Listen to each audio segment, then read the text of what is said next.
टाळ्या सुद्धा नेहमीच लोक वाजवतात, बाकीची मुदाम करतात, ती मुदाम वाजवत नाही, त्याला महाराजाची जिरवायची. ते कीर्तन झालं मित्रांना म्हणणार एवढी पोरगी बोंबलत होती, अख्ख्या मंडपानं टाळी वाजवली, पट्ट्यानं वाजवलीच नाही.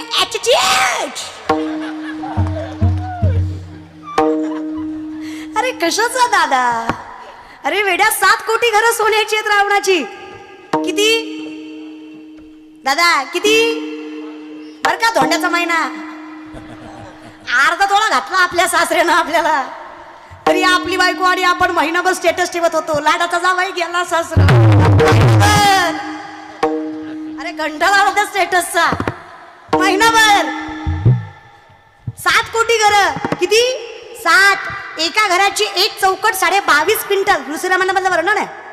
एका घराची एक चौकट 22.5 क्विंटल, 3,500-4,000 हजार चौकटी असणार एक घर, अशी 7 कोटी घरं सोन्याची बर का. 2 BHK आपल्या गाड्या हप्त्यावर आहे, तरी भजन करीत नाही. अरे 80,000 बायका, 1 लाख परत 1.25 लाख न तू नवग्रहाच्या पायऱ्या, कुबेर राखणीला, गाडव वळी, गजानन सटवी करी बाळांतपण, ही सत्ता रावणाची. आज तागायत रावणासारखा शिवभक्त दुसरा झाला नाव मुवमेंट. आत्ताच्या क्षणापर्यंत सगळ्यात मोठा शिवभक्त रावण आहे. धन्य भाग्य रावणाचे, दास झाले शंकराचे. नाथ रामायणामध्ये वर्णन आहे, रावणाच्या शिवपूजेला 7 ते 8 तास वेळ लागायचा. 14 माणसं पूजेचं सामान हाताखाली द्यायला होती. रोज 1,000 कमळ तो शिवपिंडीला व्हायचा. पूजेतनं उठत नव्हता. चुकून एके दिवशी 999 कमलं भरले. तो पूजेतनं उठला नाही, कुणाला आणायला सांगितलं नाही. त्याचं धर्म कर्म त्याने सांभाळलं, स्वतःचं शीर कापलं आणि 1,000वं शीर कमल म्हणून शिवपिंडीला अर्पण केलं. एवढा महाराष्ट्र नाश पावला. त्याचं कारण आहे ॲटिट्यूड, अहंकार, गर्व, माज. मराठी भाषेत महाराज का कळतंय ना. एवढा मोठा शिवभक्त आहे. ज्ञानाचं म्हणाल तर लंका कोणाची, लंका बोलत जा रे, काय हरकत नाही महाराज बर का. लंका कोणाची, महादेवांची. लंका कोणाची आहे, महादेवाची आहे. लंकेचं स्थापत्य महादेवाचं आहे. लंकेची पार्वती ऐकलं असेल ना. अगं काय लंकेच्या पार्वती सारखी फिरतीयस.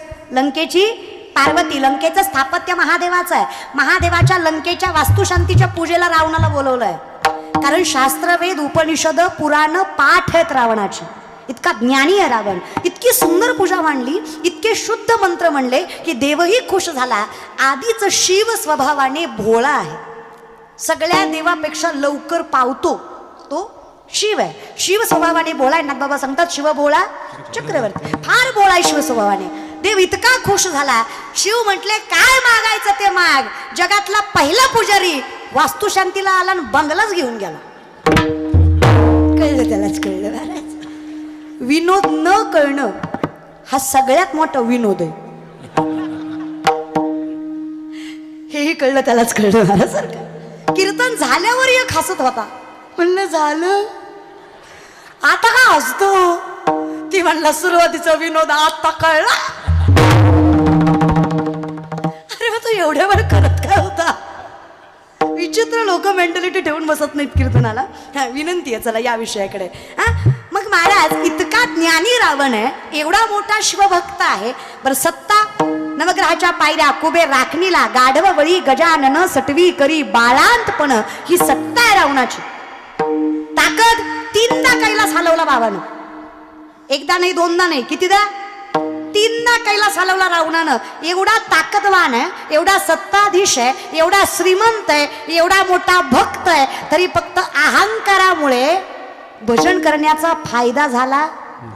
एवढा जरी मोठा असला, जोपर्यंत रामाच्या चरणावर मस्तक नाही तोपर्यंत मोक्ष नाही. हे नामचिंतनाचं सगळ्यात मोठं तत्व आहे. विचार करा, तसल्याला नमतं घ्यावं लागलं.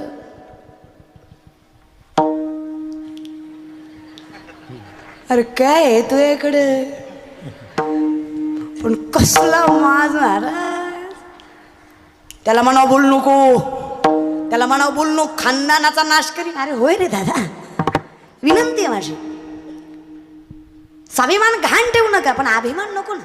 स्वाभिमान नाही घाण ठेवायचा, कळलं पाहिजे आपण कोण आहे, किंमत स्वतःची कळली पाहिजे. असंही नाही की प्रत्येक ठिकाणी नमतं घेतलं पाहिजे. जे भामटे आहेत त्यांच्या चरणावर मस्तक ठेवण्यात मजा, कळलं पाहिजे खरं काय आणि खोटं काय. ते म्हणाल कुणाच्याही चरणावर मस्तक ठेवायची, बिलकुल नाही. भले तरी देऊ कासेची लंगोटी, पण नाठाळांच्या माती आणू काठी. आमच्याशी प्रेमाने वागलात, अंगचं धोतर सोडून तुमची लाज राखू, पण आमची लाज काढायला लागला झेंडा खाली दांडावर करून धोतराची ताकद दाखवू. अरे काही येडे बिडे समजतं का काय आम्हाला? अरे भगवेधारी आहेत आम्ही, ताकद एवढी आहे. नसल मनगटात, पण विचारात आहे ना.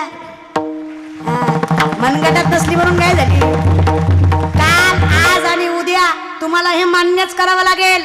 शस्त्रापेक्षा शास्त्र कधीही ताकदवानच आहे. शास्त्राने जग चिंता येतं, शास्त्राचं काय येऊन बसले. ती शास्त्र पाळणारी माणसे रे आम्ही. हा जवळ प्रेमानं वागाल तवर तुम्हीच मोठे रे. पण विनंती एवढीच आहे. तुकोबा सांगतात बरं का, मी काय बोलणार आहे. तुकोबा म्हणतात नाठाळांच्या माती, कळलं पाहिजे तो पुढचा कसा आहे, सत्य बोलतोय का या विषयाकडे.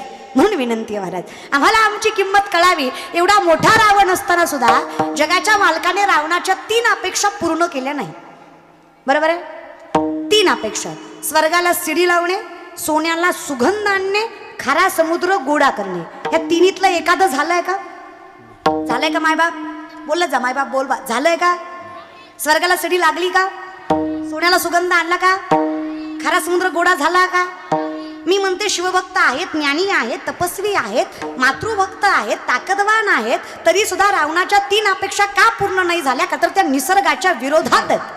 तुम्ही म्हणाल काय निसर्गाच्या विरोधात आहे? करायचा खारा समुद्र गोडा. अरे पाण्याची कधी चिंता राहिली नसती, सामर्थ्याने सगळ्या जगाने पाणी पिलं असतं, पाऊस पडला असता नसता, काही फरक पडला नसता.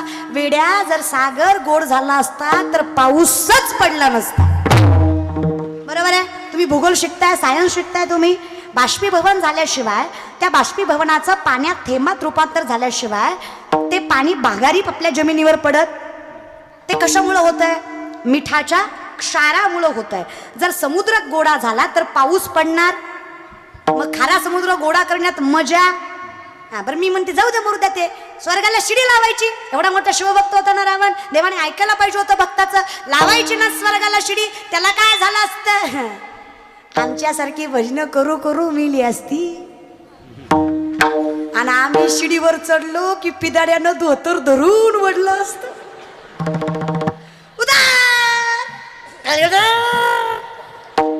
महाराज म्हणला असता जाय तू महाराज. खरं खोटं काही राहिलं नसतं, सत्य असत्य